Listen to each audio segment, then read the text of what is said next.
ஆன்மீக சொந்தங்கள் அனைவருக்கும் அன்பான மாலை வணக்கம். நாம் நம்மளுடைய சேனலில் தொடர்ந்து நிறைய சுவாரஸ்யமான ஆன்மீகம் சார்ந்த தகவல்களை தாங்க பார்த்துட்டு வந்துட்டு இருக்கோம்.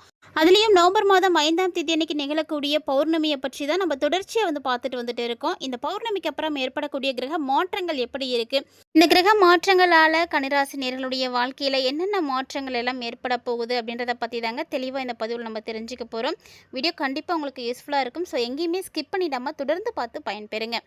நவம்பர் மாதம், அதாவது 2025ஆம் வருடத்தினுடைய 11வது மாதமாக பிறந்திருக்கக்கூடிய நவம்பர் மாதத்தில் நிறைய கிரகங்களுடைய மாற்றங்களானது ஏற்படுது. இந்த கிரக மாற்றங்கள் பார்த்திங்கன்னா தன யோகத்தை ஏற்படுத்தி கொடுக்குது. அதாவது தன யோகத்தால் செல்வம், செல்வாக்கு இது எல்லாமே சேரும் அப்படின்னு நிறைய ராசிக்காரர்களுக்கு பலன்கள் பார்த்திங்கன்னா ரொம்ப பாசிட்டிவாக இருக்குது. ஸோ நிறைய பேர் அப்படி தான் எதிர்பார்த்துட்ருக்காங்க. ஸோ அவங்களுடைய எதிர்பார்ப்புகள் பூர்த்தியாகக்கூடிய அளவுக்கு இந்த மாதம் இருக்கா இல்லையா அப்படின்றத நம்ம பார்க்கலாம். குறிப்பாக கன்னிராசிக்காரங்களுக்கு எப்படி இருக்குது அப்படின்றத நம்ம பார்க்கலாம். கன்னிராசி புதன ராசி அதிபதியாக பெற்றிருக்கக்கூடிய ராசி. பொதுவாக இந்த ராசிக்காரங்க பார்த்திங்கன்னா கல்வியில் சிறந்து இருப்பாங்க, ஞானம் அதிகமாக இருக்கும். தன்னுடைய புத்திசாலித்தனத்தை பயன்படுத்தி நிறைய விஷயங்களால் வெற்றிகளை பார்க்கக்கூடியவங்க தான் இந்த கன்னிராசிக்காரங்க. ஸோ கன்னிராசிக்காரங்க பார்த்திங்கன்னா அவங்களுக்கு நிறைய மாற்றங்கள் நவம்பரில் ஏற்பட போகுது. அதுக்கு முதல்ல என்னென்ன கிரக மாற்றங்கள் இருக்குது அப்படின்றத பார்த்துடலாம். நவம்பர் மாதம் தொடக்கத்திலே பார்த்திங்கன்னா 2ஆம் தேதி அன்றைக்கி சுக்கிர பகவான் துலா ராசியில் நுழைகிறாரு. நவம்பர் 10ஆம் தேதி அன்றைக்கி விருச்சிகத்தில் புதன் வக்ரமாகிறாரு. நவம்பர் 11ஆம் தேதி அன்றைக்கி குரு கடக ராசியில் வக்ரமாகிறாரு. நவம்பர் 16 அன்றைக்கி சூரியன் விருச்சிக ராசியில் நுழைகிறாரு. நவம்பர் 23 அன்றைக்கி புதன் துலா ராசியில் நுழைகிறாங்க. நவம்பர் 26 சுக்கிரன் விருச்சிக ராசியில் நுழைய போகிறாரு. அதே போல் நவம்பர் 28 மீன ராசியில் நேரடியாக சனி பகவான் மாறுறாரு. அதாவது வக்ர நிவர்த்தியை எடுக்கிறாரு. அடுத்தது நவம்பர் 29ஆம் தேதி அன்றைக்கி துலா ராசியில் புதன் வக்ரமாகறாங்க. ஸோ இந்த நவம்பர் மாதத்தில் ஆரம்பத்தில் இருந்து இறுதி வரைக்குமே நிறைய கிரகங்களுடைய மாற்றங்கள் இருக்குது. அதனுடைய அடிப்படையில் எப்படி இருக்குது கன்னிராசிக்காரங்களுக்கு அப்படின்றத பார்க்குறதுக்கு முன்னாடி இந்த நவம்பர் மாதத்தில் வரக்கூடிய பௌர்ணமியை பற்றி ஒரு சில விஷயங்கள் நம்ம பார்த்து தெரிஞ்சுக்கலாம். தொடர்ச்சியாக நம்மளுடைய பதிவில் இந்த பௌர்ணமியை பற்றின நிறைய விஷயங்களை கொடுத்துட்டு இருக்கோம். ஸோ அதெல்லாம் நீங்கள் என்ன பார்க்காம இருக்கீங்க, இப்போ தான் நம்ம சேனலை ஃபர்ஸ்ட் டைம் நீங்கள் பார்க்குறீங்க அப்படின்னா மறக்காமல் சேனலை சப்ஸ்கிரைப் பண்ணிக்கோங்க. ஸோ அவங்களுக்காக தான் இந்த பௌர்ணமியை பற்றி மீண்டும் இந்த பதிவில் நம்ம கொடுத்துருக்கோம். அதனால் நீங்களும் பார்த்து பயன்பெறுங்க. பௌர்ணமி அப்படிங்கிறது மாதம் மாதம் வரக்கூடியது தான். ஆனாலுமே ஒவ்வொரு மாதத்தில் வரும் பொழுதுமே அது தனித்துவத்தோடு தான் இருக்கும். அதாவது இந்த பௌர்ணமி திதியானது ஏற்படக்கூடிய மாதங்களை எப்படி நம்ம ஸ்பெஷலாக சொல்கிறோமோ அதே போல தான் பௌர்ணமி ஏற்படக்கூடிய கிழமைகளும். இது ஒவ்வொரு கிழமைக்குமே ஒரு தனித்துவமான தன்மைகள் இருக்குது. கூடவே பார்த்திங்கன்னா எந்த நட்சத்திரத்தில் அந்த பௌர்ணமி உருவாகுது அப்படிங்கிறதும் ரொம்ப குறிப்பிடத்தக்கது. அப்படி பார்க்கையில் தற்போது நவம்பர் 5ஆம் தேதி அன்றைக்கி உருவாகக்கூடிய இந்த பௌர்ணமி பார்த்திங்கன்னா புதன்கிழமை அன்றைக்கி வந்திருக்கு. மாத கணக்கின் படி பார்த்திங்க அப்படின்னா இங்கிலீஷ்க்கு நவம்பர் மாதம், தமிழ் மாதத்தில் பார்த்திங்கன்னா ஐப்பசி மாதம். ஐப்பசி மாத பௌர்ணமிக்கு சிறப்பு என்ன அப்படின்னு கேட்டால் எல்லாருக்குமே தெரியும். ஏன்னா நம்ம எல்லா கடவுள்களுக்குமே அபிஷேகம் பண்ணுறது உண்டு. ஆனாலுமே எந்த ஒரு கடவுளுக்குமே அன்னத்தால் பண்ணவே மாட்டோம். இப்படி யாருக்குமே இல்லாத சிறப்பு யாருக்கு, எந்த கடவுளுக்கு இருக்குது அப்படின்னு நீங்கள் யோசிச்சுக்கிறீங்களா? இந்த உலகுக்கே படியளந்தவர் ஈசன் தாங்க. ஸோ எம்பெருமான் ஈசனுக்கு மட்டும்தான் நம்ம ஐப்பசி பௌர்ணமியில் அன்னத்தால் அபிஷேகம் செய்கிறோம். ஏன் அன்னத்தால் செய்கிறோம் அப்படின்னா சந்திரனுக்கு உரிய தானியம் அப்படின்னு எடுத்து பார்த்திங்கன்னா அது நெல். அதுலேருந்து வரக்கூடிய அந்த அரிசியை நம்ம சாதமாக வடித்து அதை சிவலிங்கத்துக்கு நம்ம மேலே ஃபுல்லாக பூசி அபிஷேகம் பண்ணி அவரை வழிபாடு செய்கிறோம். இதனால் என்ன நடக்கும்? அவர் அந்த உலகத்துக்கே படியளந்தவர். அந்த நாளில் அவரை நம்ம சந்தோஷப்படுத்துகிற மாதிரி அந்த அன்னத்தை வைக்கும் பொழுது அதை நிறைய பேர் பார்ப்பாங்க. அவங்களுக்கு எல்லாருக்குமே அந்த வருஷம் முழுக்க எந்த விதமான தரித்திரமும் வரவே வராது.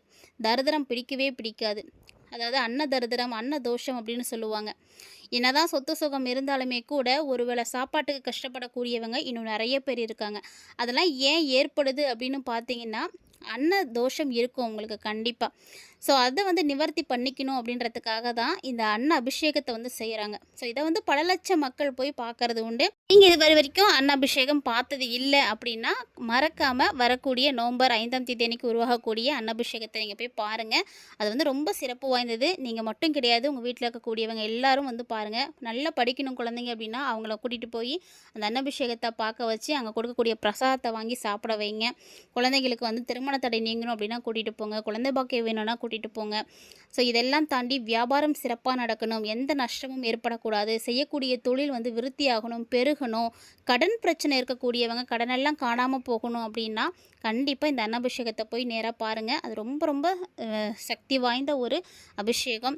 அதனால் யாருமே இந்த அபிஷேகத்தை வந்து மிஸ் பண்ணிடாதீங்க. இந்த அபிஷேகத்தை ஏற்கனவே பார்த்துருக்கக்கூடியவங்க கண்டிப்பாக நம்ம வீடியோக்கு ஒரு லைக் பண்ணுங்கள்.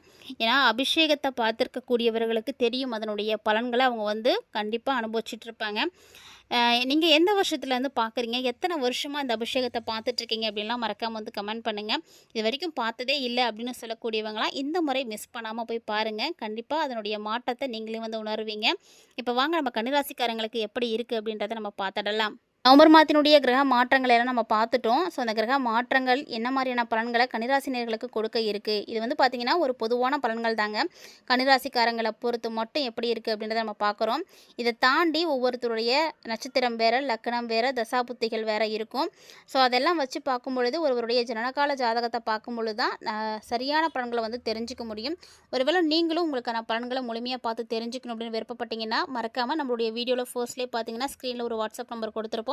அந்த நம்பரை நீங்கள் தொடர்பு கொண்டு உங்களுக்கான பலன்களை நீங்கள் முழுமையாக பார்த்து தெரிஞ்சுக்கோங்க. இந்த பலன்கள் ஒரு 50% சரியாக இருக்கும்.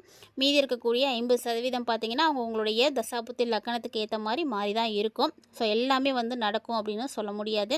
கன்னிராசியில் பிறந்திருக்கக்கூடியவங்களுக்கெல்லாம் நவம்பர் மாதம் எப்படி இருக்கும் அப்படின்னா ஒரு கலவையான ஒரு மாதமாக தான் இருக்கும். வேலை செய்துட்டு இருக்கக்கூடியவர்களுக்கு இந்த நவம்பர் மாதத்தினுடைய தொடக்கம் எப்படி இருக்கும், அந்த தொடக்கத்தில் பார்த்திங்கன்னா அதிக வேலை அழுத்தம் வந்து இருக்கும். ஸோ வேலை வந்து ரொம்ப ப்ரெஷர் இருக்க மாதிரி இருக்கும், நிறைய வேலை இருக்கிற மாதிரி இருக்கும், டயர்டாக இருக்கிற மாதிரி இருக்கும். அந்த வேலையை செய்யவே முடியாத அளவுக்கு உங்களுக்கு மிகப்பெரிய ஒரு பாதிப்புகள்லாம் இருக்கும். ஆனால் ஒரு இடத்துல வேலை அதிகமாகுது அப்படின்னா அதை நம்ம வந்து முடிக்கணும் அப்படின்றதுக்கு அதுக்குரிய நேரம் வேணும். அந்த நேரத்துக்குள்ளே வந்து முடிச்சாகணும் அப்படின்ற ஒரு ப்ரெஷர் வரும் பொழுது அதை சரியான நேரத்தில் முடிக்கணும் அப்படின்றதுக்காக கூடுதலான முயற்சிகளை போடுற மாதிரி இருக்கும். ஸோ இந்த முயற்சிகளை நீங்கள் எடுக்கும் பொழுது உங்களுக்கு கொஞ்சம் கஷ்டமாக இருக்கிற மாதிரி இருக்கும். மற்றபடி இது வந்து பெருசாக உங்களுக்கு பாதிப்புகள்லாம் எதுவும் கொடுக்காது. அதே அந்த நவம்பர் மாதத்தில் 2வது வாரம் ஆரம்பிச்சிருச்சு அப்படின்னா உங்களுக்கு ஒரு சில நல்ல வாய்ப்புகள்லாம் கிடைக்கும். விசேஷங்களுக்கெல்லாம் போயிட்டு வரதுக்கான அமைப்பு இருக்குது. 2வது வாரத்தில் ஒரு மத நிகழ்ச்சிகளுக்கோ இல்லைனா சமூக நிகழ்ச்சிகளுக்கோ நீங்கள் போய் பங்கேற்கிற மாதிரிலாம் இருக்கும். அதற்குரிய வாய்ப்பு இருக்குது. குடும்ப உறுப்பினர்கள் இல்லைனா நெருங்கிய நண்பர்களோட நீங்கள் எங்கேயாவது வெளியில் போயிட்டு வரத்துக்கு, புனித யாத்திரை, வீட்டில் ஒரு மனைவி இருக்காங்கன்னா அவங்க கூட நீங்கள் கோவிலுக்கு போயிட்டு வர்றது கூட அது ஒரு புனித யாத்திரை தான். ஸோ இந்த மாதிரியான விஷயங்கள் எல்லாம் வந்து நடக்கும். அந்த மாதிரியான அதிர்ஷ்டமும் வாய்ப்பு இருக்குது. ஸோ அதிர்ஷ்டம் அப்படின்றது எப்போது தான் கிடைக்கும், அதனால் கிடைக்கும் பொழுதே யூஸ் பண்ணிக்கோங்க. இதே இந்த நவம்பர் மாதத்தினுடைய இறுதி வாரம் நெருங்க நடுவாரம்லாம் வந்துருச்சு அப்படின்னா எதிர்பாராத ஒரு செலவு உங்களுக்கு வந்து காத்துட்டு இருக்குது அப்படின்னு சொல்லணும். ஸோ எதிர்பாராத பெரிய செலவுகள் வரும். அதை வந்து நீங்கள் சமாளிக்க வேண்டி இருக்கும். நிதி கவலைகள் வந்து ஏற்படும்.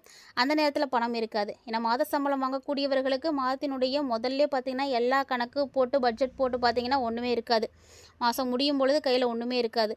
அதுலேயும் முதல் 10 தேதி போயிடுச்சுனாலே கையில் ஒன்றும் இருக்காது. இந்த நடுப்பகுதி வரும் பொழுதெல்லாம் கொஞ்சம் கஷ்டப்படுற மாதிரி இருக்கும். ஸோ அதனால் அதுக்காக கொஞ்சம் வந்து கையில் எப்போதுமே வந்து வச்சுருங்க. இருந்தாலும் உங்களுக்கு தெரிஞ்சவங்க, நண்பர்கள், ஒரு ரிலேஷன்ஸு இவங்களாம் அவங்களுக்கு வந்து ஹெல்ப் பண்ணுவாங்க. அவங்களுடைய உதவியோட இந்த பிரச்சனைகளை உங்களால் சமாளிக்க முடியும். அதுக்காக தான் 4 நல்ல மனிதர்களை கூடவே வச்சுருக்கணும் அப்படின்னு சொல்கிறது. ஆத்திர அவசரத்துக்கெலாம் நமக்கு கொஞ்சம் உதவியாக இருப்பாங்க. அதுபோல் இந்த காலகட்டங்களில் ஒரு குடும்ப உறுப்பினருடைய பெரிய சாதனை வந்து இருக்குது. ஸோ அவங்களுடைய சாதனை உங்களுடைய வீட்டிற்கு மிகப்பெரிய மகிழ்ச்சியை கொடுக்கும். ஸோ யாராவது ஒருத்தர் வந்து சாதிக்கிறதுக்கான அமைப்பு இருக்குது. கன்னிராசி நேயர்களை பொறுத்த வரைக்கும் இந்த நவம்பர் மாதத்தை நீங்கள் அன்பின் அடிப்படையில் நீங்கள் பார்த்தீங்கன்னா உங்களுக்கு ஒரு நல்ல மாதமாக இருக்கும். பொருளாதார ரீதியாக பார்த்தீங்கன்னா பெருசாக வந்து உங்களுக்கு ஒன்றும் சொல்லிக்கிற அளவுக்குலாம் கிடையாது. அதனால் பெரிய அளவில் நீங்கள் எந்த எதிர்பார்ப்புகளையும் வைக்காதீங்க. நீங்கள் எந்த இடத்துல எதிர்பார்ப்புகளை வைக்கிறீங்களோ அந்த இடத்துல தான் ஏமாற்றங்களை வந்து பார்க்க ஆரம்பிப்பீங்க. ஸோ யாருக்கிட்டையுமே எதுவும் எதிர்பார்க்காதீங்க. உங்கள்கிட்ட என்ன இருக்கோ அதை வச்சு வாழ பழகிக்கோங்க. உங்களால் முடிஞ்சால் நீங்கள் 4 பேருக்கு உதவி செய்ய பாருங்கள். இவங்க நமக்கு அதை செய்யலையே, அவங்கள்ட்ட நம்ம இது கிடைக்கும் அப்படின்னு எதிர்பார்க்கும் பொழுது தான் அவங்க செய்யாமல் போகும் பொழுது நமக்கு ஏமாற்றமும் நம்மளுடைய மனசில் ஒரு பிளவும் வந்து ஏற்படுது. அதனால் யாருக்கிட்டையும் எதுவும் எதிர்பார்க்காதீங்க. கன்னிராசினியர்கள் பொதுவாகவே பார்த்திங்கன்னா புத்திசாலித்தனத்தோடு வந்து செயல்படக்கூடியவங்க. எந்த ஒரு பிரச்சனையாக இருந்தாலும் அதை எப்படி நாசுக்காக டீல் பண்ணும் அப்படின்ற வித்தைகள் எல்லாமே இந்த கன்னிராசினியர்களுக்கு நிறைய தெரியும். அதாவது அவங்க பேசக்கூடிய பேச்சிலே பார்த்திங்கன்னா எல்லா விஷயத்தையும் வந்து கவர் பண்ணிவிடுவாங்க, எல்லாத்தையும் வந்து சமாளிச்சிடுவாங்க. அந்த மாதிரியான பேச்சு திறமை இந்த கன்னிராசினியர்கள்ட்ட நிறையவே இருக்கும். ஸோ அப்படிப்பட்ட கன்னிராசி நேயர்களாக நீங்கள் யாரும் இருக்கீங்களா? உங்களுடைய வீட்டில் யாரும் இருக்காங்களா? அப்படின்றதெல்லாம் மறக்காம வந்து கமெண்ட் பண்ணுங்கள். இந்த வீடியோ பதிவில் நீங்கள் நிறைய விஷயங்களை பார்த்துருப்பீங்க. கண்டிப்பாக அதில் ஏதாவது ஒரு விஷயம் உங்களுடைய வாழ்க்கையில் நடந்திருக்கிறதுக்கான வாய்ப்பு நிறையவே இருக்கும். ஸோ இதெல்லாம் வந்து நடக்க போகுது அப்படின்றதுக்கான அறிகுறிகளும் உங்களுக்கு வந்து தெரிஞ்சிருக்கும். இதுதான் இந்த டைமில் அடுத்து நடக்கும் அப்படின்றதும் ஒரு சிலருக்கு வந்து தெரியும். அப்படி ஒரு வேளை இந்த பதிவில் ஏதாவது உங்களுக்கு வந்து ஆப்டாக இருக்கக்கூடிய விஷயங்கள் இருக்குன்னா கண்டிப்பாக இந்த வீடியோக்கு ஒரு லைக் பண்ணுங்கள். நீங்கள் மட்டும் கிடையாது, உங்களுடைய நண்பர்கள் மற்றும் உறவினர்களோட இந்த பதிவை ஷேர் பண்ணிக்கோங்க. அவர்களும் பார்த்து பயன்பெறட்டும். இந்த வீடியோ பதிவில் நீங்கள் பார்த்து தெரிஞ்சிட்டு இருக்கக்கூடிய நிறைய சுவாரஸ்யமான தகவல்கள் மட்டும் கிடையாதுங்க. இன்னும் நிறைய இன்ட்ரெஸ்டிங்கான தகவல்கள் தொடர்ந்து நம்ம பதிவேற்றம் செய்துகிட்டே தான் இருக்கோம்.